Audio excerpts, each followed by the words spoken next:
ఈ urine report చూస్తుంటే క్లియర్గా ఇన్ఫెక్షన్ ఉన్నట్టు తెలుస్తుంది కదా. పసల్స్ ఉన్నాయి, బ్యాక్టీరియా ఉంది, కల్చర్ రిపోర్ట్లో కూడా గ్రోత్ చూపిస్తుంది. సో ఈ పేషెంట్కి మనము యాంటీబయాటిక్స్ తోటి ట్రీట్మెంట్ స్టార్ట్ చేయాలా?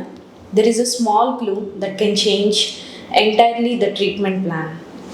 So I'm doctor Priya, your doc next door. So ఈ పేషెంట్కి మనము యాంటీబయాటిక్స్ స్టార్ట్ చేయాలి అంటే ఫస్ట్ తెలుసుకోవాల్సింది సిమ్టమ్స్ ఉన్నాయా లేదా అని.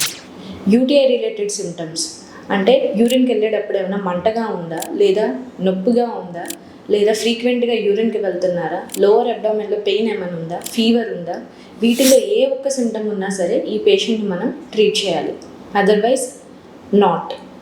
సో సిమ్టమ్స్ లేకుండా ఉండే బ్యాక్టీరియల్ ఇన్ఫెక్షన్ ఇన్ యూరిన్ని మనం ఏసిమ్టమాటిక్ బ్యాక్టీరియూరియా అని అంటాము. దీన్ని ట్రీట్ చేస్తే ఏమవుతుందో నెక్స్ట్ వీడియోలో తెలుసుకుందాం.